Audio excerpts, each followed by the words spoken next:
Welcome again दोस्तों। आज हम बात कर रहे हैं रांची के राम सिंह जी की, जो कि गवर्नमेंट सर्विस में थे और पूरी उम्र उन्होंने लोगों की खूब सेवा की और रिटायरमेंट के बाद भी वो सोशल वर्क में बहुत ज़्यादा एक्टिव रहे। लेकिन जब उनकी आयु लगभग 75-80 वर्ष की होती है तब वो बीमार रहने लग जाते हैं।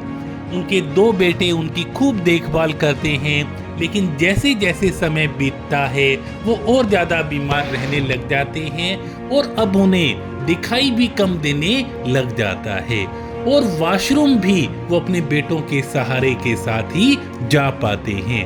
अब कई बार वो अपने बेटों को आवाज लगाते, कभी वो आ जाते थे और कभी वो नहीं भी आते थे, तो कभी कभी मजबूरन रात को उन्हें गिले बिस्तर में ही रात बितानी पड़ती थी।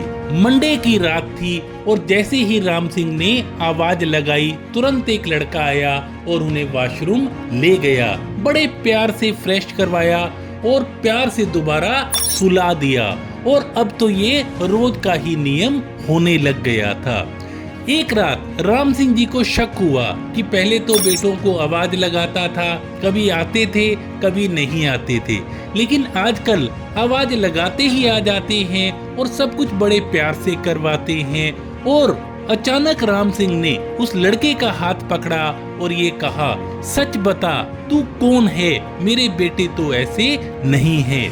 और एकदम लाइट जलती है और उस लड़के ने अपना वास्तविक रूप दिखा दिया। राम सिंह के आंसू आने लगे और उन्होंने कहा, हे प्रभु, आप स्वयं इस कार्य के लिए आते हो, यदि मुझसे इतने ही प्रसन्न हो तो मुझे मुक्ति ही दे दो ना, मुझे आप फ्री ही कर दो।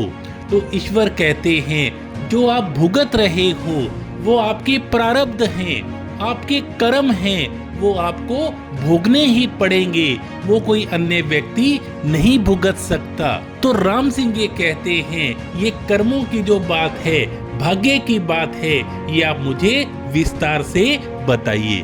तो ईश्वर कहते हैं, भाग्य जिसको हम फेट कहते हैं, एफ का मतलब होता है फ्यू, कम या छोटे। राम सिंह, कुछ ऐसे तुम्हारे कर्म होते हैं जो केवल मेरा नाम जपने से ही कट जाते हैं। ए फॉर अ कंपनी, कुछ कर्म बड़े होते हैं और वो जो कर्म होते हैं वो किसी सच्चे संत का संग करके श्रद्धा और विश्वास से मेरा नाम जपने से कट जाते हैं।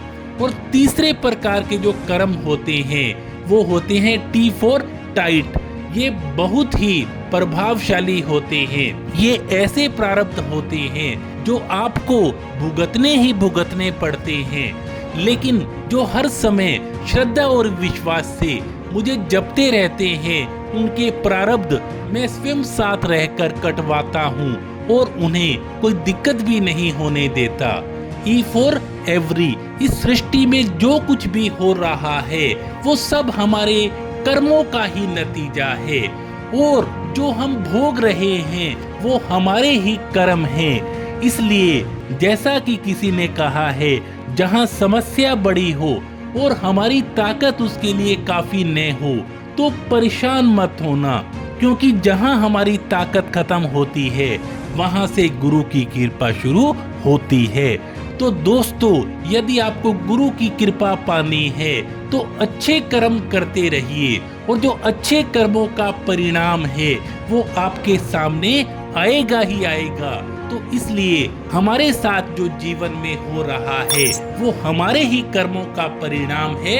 इसलिए हमेशा ईश्वर में विश्वास रखते हुए अच्छे कर्म करते हुए आगे बढ़ते रहिए। Thank you so much.